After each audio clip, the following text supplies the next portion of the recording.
नमस्कार, नमो बुद्धाय, जोहार दी,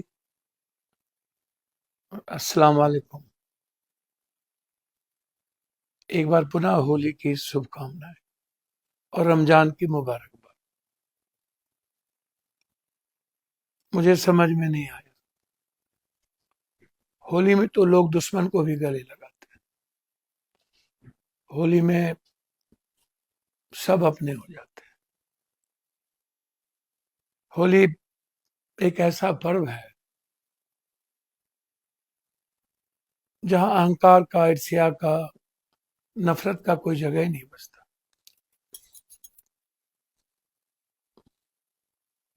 होली मिठास, एक दूसरों की खुशियों के साथ शरीक होना, मुस्कुराना और सबको खुशियां बांटना। फिर ऐसी कौन सी बात आ गई? युद्ध हो रहा था ईरान, इजराइल, अमेरिका के बीच। हिंदुस्तान और पाकिस्तान का युद्ध अभी शुरू नहीं हुआ, हो सकता है कुछ दिनों में हो। स्वाभाविक है, या और भी कोई युद्ध शुरू हो सकता है। लेकिन बिहार में ऐसी कौन सी युद्ध की आवश्यकता थी? होली के दिन लोग पर्व मना रहे थे। हर बार नीतीश जी अपने परिवार, अपने अपनों के बीच, दीदी के बीच होली उत्सव के दिन लोगों से मिलने जाते थे। पहली बार नीतीश कुमार जी अपनों से नहीं मिले। क्यों? मैं किसी की आलोचना करने के लिए नहीं बैठा हूं। मैं हैदराबाद में हूं, मुझे डॉक्टर से दिखाना भी था पेट का, और एक हमारे डिप्टी सीएम बहुत अच्छे मित्र हैं, उनके लड़के की शादी भी थी। मैं ऐसी परिस्थिति में मुझे मजबूर कर दिया कि मैं बिहार की 13.5-14 करोड़ जनता, कुछ लोगों को छोड़ के जो बीजेपी के फेसबुक पर हैं या गालीबाज हैं, जो गाली देते हैं हर मुद्दों पर। आप शांति की बात कीजिए तब भी आपको गाली देंगे, आप बेटी की बात कीजिए तब भी गाली देंगे, जब आप न्याय की बात कीजिए तब भी गाली देंगे। और स्वाभाविक प्रक्रिया है। इंस्टाग्राम, फेसबुक, ट्वीट, जो इन लोगों में से जो ना समझ लोग, उन लोगों को यदि मैं छोड़ दूं तो बिहार के करोड़ों लोग गहरी चिंता में है। मैं मानता हूं नीतीश कुमार जी शारीरिक और कुछ मानसिक रूप से थोड़ा अस्वस्थ हुए हैं उम्र के ख्याल से। लेकिन मुझे समझ में नहीं आता है, विदेश भी गए थे, इलाज भी हुई, दवाई भी चल रहा था। मुझे अब कल की घटना से इस बात को लेकर के गहरी चिंता है, क्या नीतीश कुमार जी की मानसिक स्थिति खुद खराब हुई, या कोई परिस्थितियां लगातार उस पर काम कर रही थी।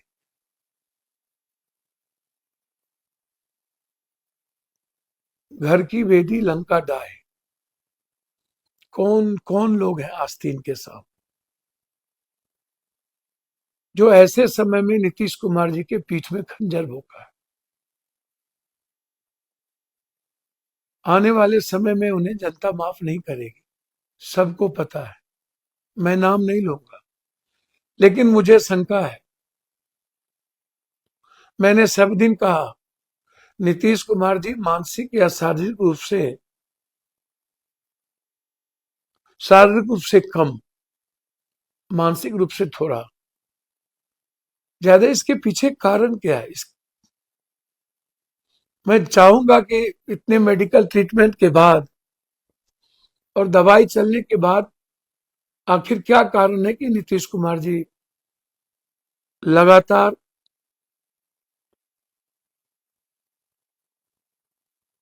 कुछ ऐसी घटनाएं भूलने वाली या कुछ देखने को मिला?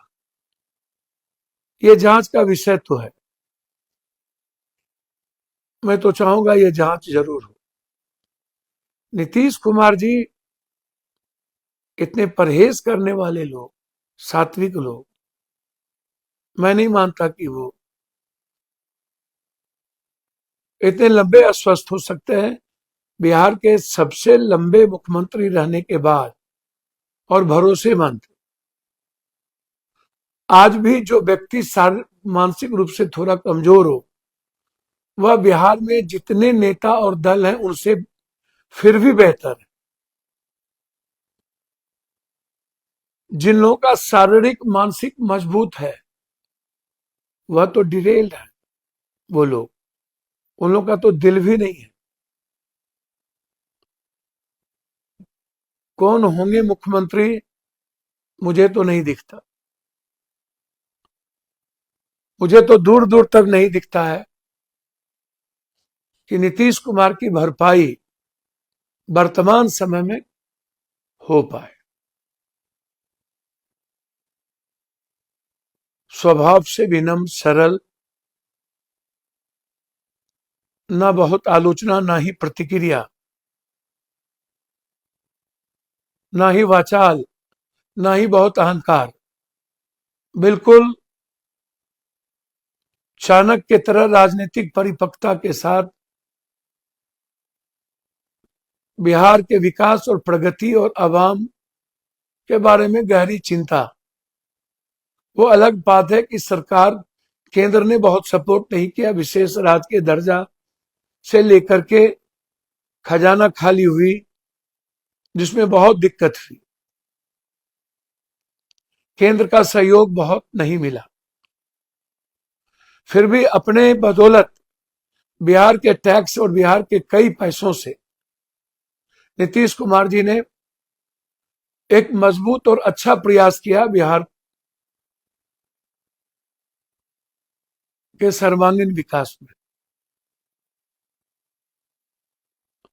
यदि मैं भ्रष्टाचार को, क्योंकि गठबंधन की राजनीति में सिर्फ मुख्यमंत्री का ही दायित्व और जिम्मेदारी नहीं होता है, यदि मैं कुछ भ्रष्टाचार और कुछ अन्य क्षेत्रों में पलायन या फैक्ट्री जैसे क्षेत्रों को छोड़ दूं, तो लगातार इनका प्रयास रहा। लेकिन आज कल क्या हो गया? कल कौन सी युद्ध हो रही थी? कल ही क्यों? राज्यसभा एमपी जब चाहते आप बना लेते, किसी को रिजाइन करवा देते, नीतीश कुमार जी को भेज देते। ऐसा थोड़ी था कि राज्यसभा एमपी 5 तारीख लास्ट था। यह तो एक बहाना है, मैं इसे नहीं मानता। इतना प्रेशर किस बात का? कौन है इसके पीछे? किसकी ईदिश और क्या क्या पकड़ा गया? पकड़ लिए केंद्र वाले, जिसके चलते 24 घंटे में सब कुछ बदल गया। कोई उम्मीद भी नहीं किया था।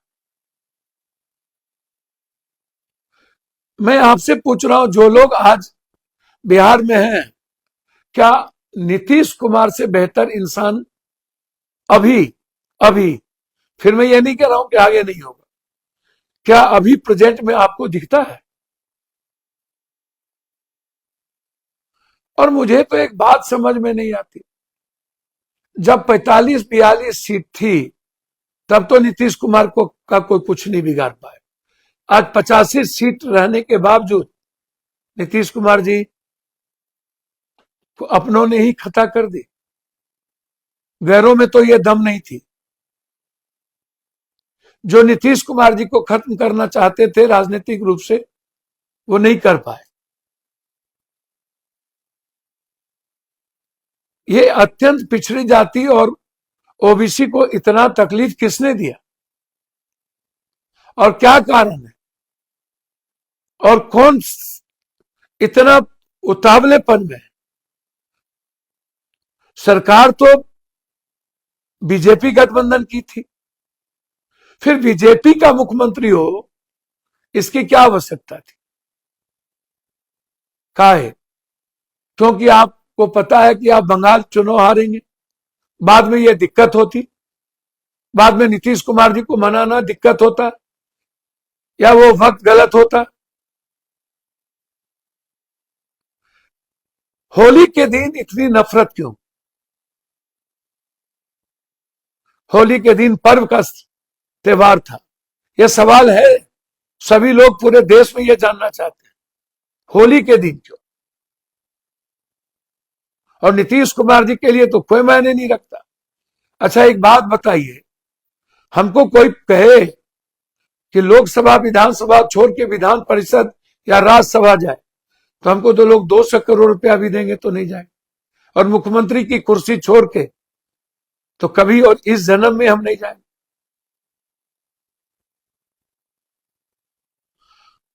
और मैं मानता हूं कि आज अस्वस्थ होने के कारण यदि नीतीश कुमार जी को मुख्यमंत्री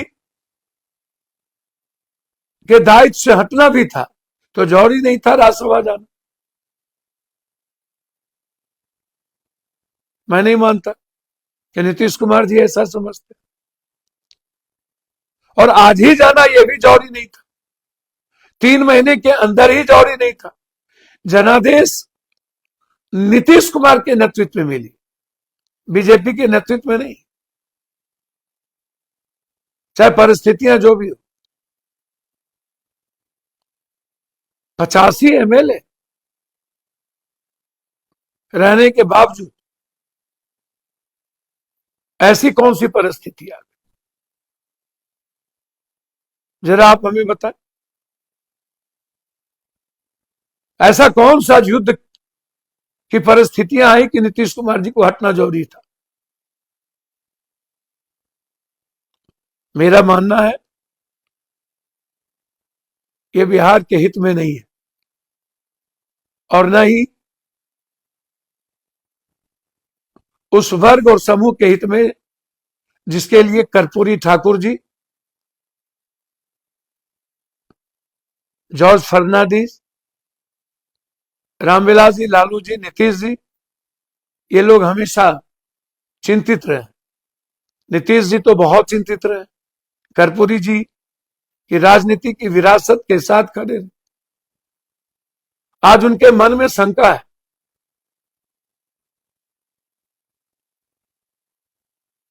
अच्छा, जो ट्वीट लिखा गया है, आप जरा गौर से पढ़िए उस ट्वीट को। क्या वो नीतीश कुमार जी लिखेंगे हम विधान परिषद, विधानसभा, लोकसभा, हमारी इच्छा थी राज्यसभा जाने की? आपको लगता है इतना बड़ा आदमी इतनी छोटी बात ट्वीट लिखेगा? तो आपको नहीं लग रहा कि नीतीश जी के मन से कुछ भी नहीं हो रहा है, या नीतीश जी स्वाभाविक रूप से आज उस परिस्थिति में नहीं है? और क्या जब नीतीश कुमार जी स्वाभाविक रूप से उस परिस्थिति में नहीं है, तो क्या जदयू के सारे नेताओं का यह दायित्व तो नहीं बनता है कि मुख्यमंत्री जदयू का ही हो और निशांत हो? निशांत के अलावा कोई, जब नीतीश कुमार जी को सभी पदाधिकारी कोऑपरेट करके विकास को गति दे सकते हैं, तो फिर निशांत मानसिक रूप से और शारीरिक रूप से तो बेहतर है, शालीन है। बीजेपी का क्यों, जदयू का क्यों नहीं? चिराग जी, उपेंद्र जी और जितन राम भाई, गार्जियन है आप, याद कीजिए शिंदे, याद कीजिए ममता, याद कीजिए चौटाला, याद कीजिए बाला साहब ठाकरे, याद कीजिए बादल। आप बचिएगा। इस घटना के बाद सबसे पहले चोट पड़ेगा मांझी साहब, उपेंद्र भाई और चिराग बाबू। गलतफहमी के शिकार नहीं रहिएगा। पड़ोसी के घर में आग लगी है, बुझा लीजिए, अन्यथा घर तो आपकी भी जलेगी। मेरा मानना है नीतीश कुमार जी ने जिस वफादारी और समझदारी के साथ बीजेपी का साथ दिया, और आज यदि देश के प्रधानमंत्री नरेंद्र भाई मोदी जी प्रधानमंत्री है तो वो नीतीश जी और चंद्रबाबू नायडू के कारण। ऐसे समय में नीतीश जी के भावनाओं को ठेस ना पहुंचे और जनता दल में ही कोई मुख्यमंत्री हो, और मेरा मानना है निशांत, सबके वो पुत्र है नरेंद्र भाई। मैं मानता हूं कि निशांत को पुत्रवत आप सबको मुख्यमंत्री बना देना चाहिए, मेरा ऐसा मानना है। और जो विपक्ष के लोग हमेशा आलोचना में थे, मैं बार बार कहता था अलग होना अलग बात है, स्वस्थ आलोचना करने में कोई दिक्कत नहीं है। विकास के मुद्दों पर, भ्रष्टाचार के मुद्दों पर, लाठीचार्ज के मुद्दों पर एकदम करनी चाहिए, लेकिन निजी और व्यक्तिगत दुश्मनी, चाहे वो मुद्दा लालू यादव जी का हो, चाहे रामविलास जी, चाहे नीतीश जी, मुझे लगता है कि व्यक्तिगत राजनीति में दुश्मनी और बदले की भावना से कोई जगह नहीं है। और आज बिना किसी लाए लपट के मैं इंडिया गठबंधन के सभी लोगों से आग्रह करूंगा कि आंख बंद करके निशांत को मुख्यमंत्री बनाने की घोषणा कर देनी चाहिए। आपको कह देना चाहिए कि हम लोग निशांत को मुख्यमंत्री बनाने के लिए बिना शर्त तैयार है, बिना किसी डिप्टी सीएम के, बिना किसी सरकार में गए। पहले आंख बंद करके यदि बिहार और बिहार के सामाजिक विरासत को, सामाजिक समरसता को, सौहार्द को, और बिहार के कर्पूरी ठाकुर, जगजीवन राम, और बिहार का जो संघर्ष जेपी और लोहिया का रहा है कर्पूरी ठाकुर जी का, यदि आप सही माने उसकी राजनीति को जिंदा रखना चाहते हैं तो जनता दल यू के नेतृत्व में निशांत को मुख्यमंत्री बिना शर्त बनाने की आपको घोषणा कर देनी चाहिए और चिट्ठी दे देनी चाहिए। यदि बीजेपी इस बात पर अड़ती है कि मुख्यमंत्री बीजेपी का ही हो तो यह सही नहीं होगा, ये बिहार के हित में भी नहीं होगा और न ही भविष्य के हित में होगा। मुझे लगता है कि बीजेपी को और नरेंद्र भाई मोदी और अमित भाई को आंख बंद करके इस बात पर नहीं अड़ना चाहिए कि मुख्यमंत्री बीजेपी का हो। निशांत को मुख्यमंत्री बनाकर एक देश में यह मैसेज देना चाहिए कि शारीरिक और मानसिक रूप से अस्वस्थ होने के कारण मैं उनके पुत्र को मुख्यमंत्री बनाया हूं और यही मेरी विश्वसनीयता है। अन्यथा पहले भी आपने विश्वसनीयता को बाला साहब ठाकरे से लेके बादल जी से लेके शिंदे तक, चौटाला तक आपने खोई है, चिराग जी के साथ भी आपने खोया है। अब जो आपने खोया आगे आप पर विश्वास करना मुश्किल होगा। मैं पुनः एक बार जनता दल के उन आस्तीन को आग्रह करूंगा कि आपकी पहचान नीतीश कुमार जी से है। नीतीश कुमार जी के हट जाने के बाद जो लोग आज बिलबिल कर रहे हैं उनको यही बीजेपी मिट्टी में मिला देगा। मैं आग्रह करूंगा, नाम नहीं लूंगा, लेकिन एक व्यक्ति जो हमेशा नीतीश कुमार के साथ चाणक्य की तरह रहे, जो दिल्ली की राजनीति के माहिर हैं, मैं उनसे करूंगा कि आपसे अपेक्षा रखता हूं कि जनता दल का ही मुख्यमंत्री हो, आप ऐसा जरूर करें, मेरी विनती है। अन्यथा जो लोग अपने को तिस्मार खां समझते हैं, सबसे पहला बीजेपी का वार आप ही नवरत्न लोगों पर होगा, नवरत्न पदाधिकारी पर भी होगा। मैं उन नवरत्न पदाधिकारी से कहना चाहूंगा, नीतीश जी और जनता दल और निशांत रहेंगे तभी आप सुरक्षित रहेंगे, अन्यथा नहीं रह पाइएगा। मैं नवरत्न नेताओं से भी कहूंगा, मैं नवरत्न पदाधिकारी से भी कहूंगा। फिर अंत में मैं कहूंगा, ये ट्वीट नीतीश जी जैसे स्टॉलवर्ट पर्सनैलिटी और बड़े विचार वाले पहाड़ से ऊंचा सोचने वाला, हिमालय और समुद्र से ज्यादा गहरा दिल वाला, वो ये नहीं लिख सकता कि राज्यसभा जाने की मेरी इच्छा है। ये किसी और ने ट्वीट किया है या किसी और ने लिखा है। ये भाषा सही नहीं है। फिर मैं पदाधिकारी और नेताओं को आग्रह करूंगा, अपनी सब कुछ बचाना हो तो जनता दल की सरकार बीजेपी के गठबंधन में चले, मुझे आपत्ति नहीं है, लेकिन जनता दल के में मुख्यमंत्री का रूप हो, ये मेरा आग्रह है। बहुत बहुत धन्यवाद।